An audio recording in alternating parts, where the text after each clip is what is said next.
মিশর সাধারণত এই কাজটা করে আজহার। একবার ডাকছে কিরকম যে আমরা মুসলিমদের মধ্যে শিয়া সুন্নি ঐক্য করব, বুঝছো, আজহার এই কামগুলি কর। তো আমার শাইখে বলছে তোরা ডেকে আনছে, ডেকে আনার পরে আলোচনা চলছে চলছে চলছে চলছে, নামাজের ওয়াক্ত হয়েছে।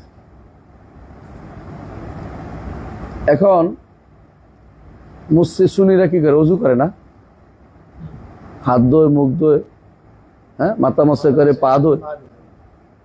শিয়া হাত ধুইছে, মুখ ধুইছে, মাথা মশা করছে, পা তো মগর ধোয় নাই, হ্যাঁ, পা মশা করছে, পার উপর দিয়ে হাত বুলে চলে এসে। যদি মোজা থাকতো কোথাও যে মোজার উপর মশা করছে, না, মোজা খুলে পায়ের উপরে হাত দিয়ে মশা করছে। মানে আল্লাহ তারে নামাজটা শুদ্ধ করাবে না, এই জন্য বুদ্ধি তার হেদায়েত নসিব করে নাই, শয়তান তারা ভালো করে পাইছে।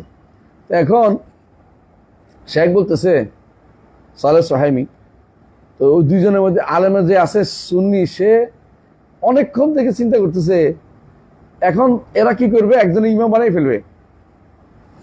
সুন্নিরা সবসময় ঠকে যায়, এটা একজন তো ইমাম হয়ে যাবে, দেখবি বেদাতিরা ইমাম হওয়ার জন্য ব্যস্ত হবে সবসময়, একজন জায়গা দেখবি। কারণ অন্যরা কেউ যে জগা লাগাচ্ছেন কেন, ইমাম হচ্ছে নামাজ তো পাওয়া যায়, কিন্তু ও কিন্তু পিছনে নামাজ পড়াচ্ছে, আমার সে নিজে ইমাম চাইবে। এখন সে যখন দাঁড়াই গেছে, একটা নামাজ পড়ে না, না আর সব মানতে পারি, কিন্তু আলোচনা চলতে পারে ঠিক, কিন্তু নামাজটা তো আমার আল্লাহর জন্য, বেনামাজি রোজ পিছনে নামাজ পড়বো, এ তো অজু করে না, ও তার অজু নাই, তার পিছনে কি নামাজ পড়ো, বিনা অজুতে কেমন নামাজটা পড়তো, সে তো পাদুই নাই। এটা একতলাফের জায়গা করা যাবে না, এটা আল্লাহ কোরআনে সরাসরি বলতেছে, এখানে একতলাফ বানানো যাবে না, বুঝতে সব জায়গায় একতলাফ বানানো যায় না। মাসাইল মুজমা আলাই, মুজমা আলাই বুঝিনি, যে এজমা হয়ে গেছে সেখানে আর একতলাফের জায়গা নাই। একতলাফ করার অর্থ হচ্ছে এখানে পথভ্রষ্ট, সে পথভ্রষ্ট। আর যদি বুঝছো কিনা,